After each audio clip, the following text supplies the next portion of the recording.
constant watch on her vital systems.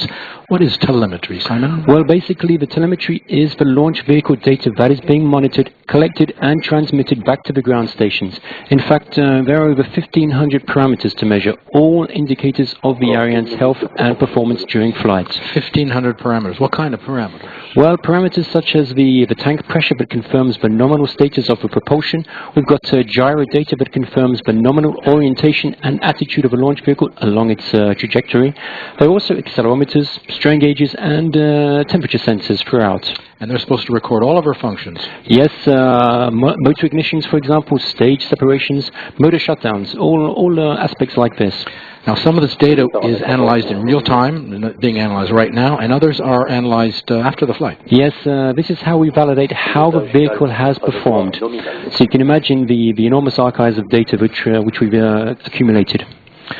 We're waiting for confirmation of the extinction of the lower stage burn. That should be coming up right now. There it is on the screen. We have often a couple of seconds delay as the telemetry comes in.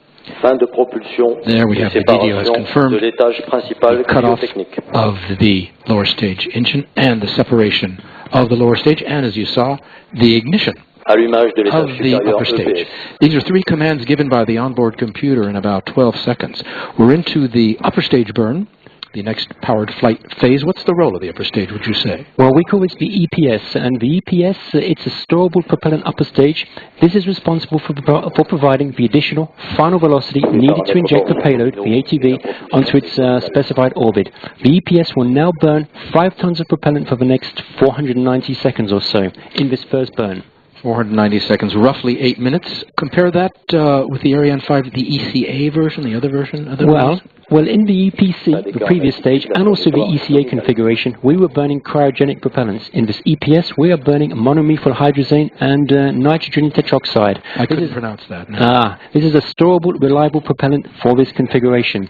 The fact that we were not burning cryogenic propellants on this upper stage, that's why maybe some of the viewers would have seen leading up to the launch, we did not need those visible yellow cryogenic arms on the upper part of the launch table. We're choosing this configuration called the ES tonight because for this mission's particular needs, the EPS is the most efficient means to do the job. And we've used it before, right? Yes, it's a configuration we've used previously on the other ATV missions, and we'll continue to use this on the Galileo missions due to fly on Ariane starting December 2014. We had a look at the launch zone before liftoff. Our camera is going to go up now to the CVI, another center of action, the Immediate Visual Control Center. What's going on here? Well, the CVI, this is a facility located south of CSG and up high on a hill with excellent exposure for all the range activities. And it comprises all the means for receiving, processing and storing all the telemetry we spoke about before. Right now there are a number of people following and analyzing all the key flight data, and they are in real-time contact, reporting the flight status directly to the team here in Mission Control. And remember, Mission Control is the nerve center that is in contact with all the needed facilities throughout the range. Right, and all their information comes in here to the DDO who calls out the results. There used to be, I think, a deferred visual control center used for Ariane 4, but they don't use it anymore. There are different propulsion systems on Ariane 5. Is it fair to say, Simon, cryogenics are more efficient than solids? Basically, correct me if I'm wrong, solids are for getting us off the ground, brute force, away from the pull of the Earth. Cryogenics, more sophisticated, used for precision orienting of a vehicle, and of course they're reignitable. Yes, we could say this. And on this ES configuration, we started with the cryogenic main stage, 170 tons of liquid hydrogen, liquid oxygen, burnt for 540 seconds or so. In propulsive efficiency terms, it's the best. But the boosters in the first flight phase, that's a whole different system. That's a solid system. Yes, there were the 2 SRBs, 240 tons of solid propellant per booster, and they each burn 130 seconds or so. They each provide 7 million newtons worth of thrust during the early phase of this flight. That's 90% of the propulsive force. Then there's this the EPS upper stage we spoke about before. This has the responsibility for delivery of the ATV to the correct orbit on which the ATV can start its independent mission to the International Space Station. In our next film, we're going to continue in our ongoing series highlighting the different professions here at the Space Base. Tonight, Ambra Pedrassini on her role as Fluid Systems Specialist. And once again, while Arianespace rolls that feature package, we're back here in the International Space Station Flight Control Room for the next few minutes. The flight control team here, led by Flight Director Jerry Jason, watching the sequence of events as the Albert Einstein automated transfer vehicle heads uphill toward its preliminary orbit and a rendezvous with the International Space Station 10 days from now. The sequence of events from this point on, in about 4 minutes, the first of these two burns of the storable propellant stage, or the second stage, if you will come to an end, and then the ATV will be placed in a 42-minute coast phase that will result in a second boost ignition, as it is termed, a 28-second burn to circularize the orbit of the automated transfer vehicle and set the stage for the separation of the spacecraft itself from the second stage. Once the ATV has separated from the upper stage, a few minutes will go by before the computer on the Albert Einstein will command the deployment of the solar arrays, which takes about 10 minutes to complete. Those solar arrays will deploy in a dragonfly-shaped fashion, basically an X shape of those 4 solar arrays, which from tip to tip measures 73 feet in length.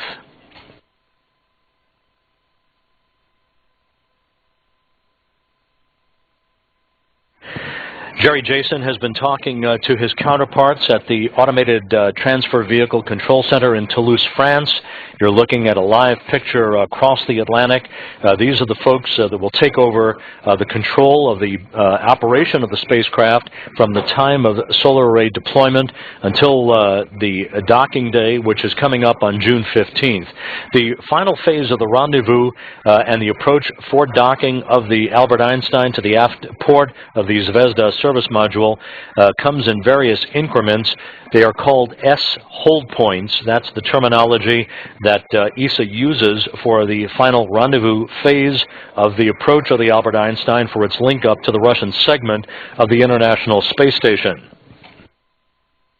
ESA will be working in tandem with the Russian flight control team in Korolyov outside of Moscow at various points, hold points if you will. The first will come at a point 2.1 miles away from the station. The next will be a critical point, the S3 hold point, where the ATV will stop, put on the brakes just 820 feet away from the International Space Station, and that will be the moment of truth, at which point the videometers and the telegoniometers on the forward end of the automated transfer vehicle will begin to lock on to retro-reflectors on the aft end of the service module to make sure that they can communicate properly for the final phase of the approach and link up to the Zvezda service module. With that, let's go back to Kourou, French Guiana, and continuing coverage by Arianespace of the flight of the Albert Einstein to orbit. The first ATV, since she had to undergo a series of what they call docking days, a lot of tests and dry runs to make sure the new system was working properly. So a couple of weeks went by before the first ATV was ready to dock in 2008, but since then it's been a quick trip up. Yes, and all of the maneuvers are followed very carefully by the team in a specially built ATV control center in Toulouse, southwest France. And towards the end of this broadcast, we'll be visiting the teams in this facility to learn about their role in following this sophisticated International Space Station cargo freighter and its operations. And once the ATV has docked, it'll stay there for 6 months until the 11th of October. It's re-entry planned for the 15th. But in the meantime, what's going to do for 6 months up there, son? Well, it's Europe's contribution to the what we call the logistics servicing of the International Space Station. The ATV-4, like its predecessors, will be delivering cargo in a pressurized environment. It will also be delivering water, gas, and International Space Station propellant. It also provides an International Space Station reboost capability, a reboost to a higher orbit, even attitude control, and at the end of a mission, it will serve as a waste disposal. We'll talk about that in detail in a minute. We're coming up on extinction of the first upper stage burn, and you'll hear the DDO call out that milestone. There you can see the nozzle shutting off. Première extinction de l'étage supérieur EPS sur commande de guidage. And the DDO is just called out. We're now in a coasting phase, also called free flying. What's happening? Well, with the first burn of the EPS, we have now placed the configuration, that's the ATV and the EPS upper stage, on its correct path towards the separation orbit. And now, at this velocity of nearly 8 kilometers per second and at the altitude of 150 kilometers, we can simply leave the configuration in the driving hands of the laws of physics. So we don't need any propulsion? No propulsion required. We'll continue in this coast phase for the next 40 minutes or so. Yeah. Then we will ignite the EPS to place the ATV precisely in the correct orbit needed before separation. After this phase, we'll have the second ignition of the upper stage. That's a short one, lasting just under half a minute. There'll be a third upper stage burn, but we won't see that. It'll come at about 2 hours and almost 2 hours and a half into the mission at an altitude of about 260 kilometers. We have a next film coming up. What are we going to see? We're going to go to a series of launch replays now, and you can relive again those exciting moments as the Ariane left the pad nearly 20 minutes ago.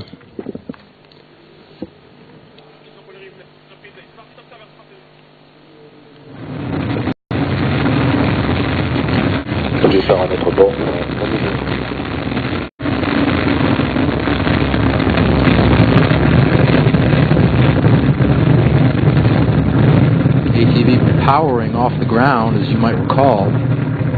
Those mighty engines, 5 tons of fuel burning per second, lifting her out of the atmosphere, away from the Earth's gravity. As she began her mission, that was just nearly 20 minutes ago. We'll have other replays coming up before the mission is over tonight. And you can see from different vantage points, there are a number of observation sites here across the space base. And we have our cameras set up in different areas. That was the booster separation. We don't often get to see that, Simon, with the naked eye, when the boosters can flame out. No, that's very impressive for people in the sites across the base here. The ATV is bringing supplies, but it will also reboost the station. Now, you mentioned that. Now, last year, the ATV-3 reboosted ISS by some 40 kilometers. Why do we need the ATV to reboost the ISS? Well, at these high orbits, it will need and use less fuel to maintain its orbit, consequently reducing the amount of fuel that will need to be sent up on other missions. Even at the orbital altitude of approximately 400 kilometers, there still remains a very, very, very tenuous atmosphere of gas that acts as a drag on the International Space Station. And it's this drag, if I understand correctly, that slows the station down and drops it more towards the Earth. Is that right? That's right, and it's not what we want. So reboost capability, it corrects for this. I think as I mentioned, the ATV-3 reboosted ISS by some 40 kilometers. Over to Jean-Yves Le Gall now, president of CNES, for our next film. Bonsoir. Good evening. This new Ariane 5 launch, aimed at orbiting the fourth ATV, which has been named Albert Einstein, is being carried out by CNES and its partners. The first partners are those involved in the International Space Station. Since CNES, through the European Space Agency, is involved in that major project with the United States, Russia, Europe, Japan, and Canada. The other partners are those in industry, since this specific Ariane 5 version, called the ES, was developed for orbiting the ATV fleet. Ariane 5 ES is a partnership between CNES and industry. Another partner is the Guyana Space Center. For several months, the teams of CNES and those of Arianespace have been preparing the ATV in a long campaign to get ready for this launch and to prepare the ATV in our payload preparation complex. And if everything goes as planned, we'll see another partnership happen next week, when CNES teams will control the proper positioning of the ATV and its docking to the International Space Station. So yet another Ariane launch, a new example of partnership with CNES, and if everything runs as planned, the next step will be the docking of the ATV-4 Albert Einstein to the International Space Station. CNES, a partner in the ATV program, which involves 2,000 people with the European Space Agency, Its role is to verify that the mission is performed within the proper parameters. The other partners? Yes, ESA is responsible for the ATV-4 and is also Arianespace's customer. At Arianespace, as it does with Vega, Soyuz, we are responsible for the commercialization of the launch of Ariane 5 and consequently responsible for this ATV-4 mission up to the moment of separation from the launch vehicle. We want to say hello to the International Space Station and to the crew aboard who are taking the broadcast tonight. Italian Luca Parmitano, who we'll be hearing from him in a moment, Russian Soyuz Commander Fyodor Yevchikin, and NASA astronaut Karen Nyberg. All three arrived on May 29th after lifting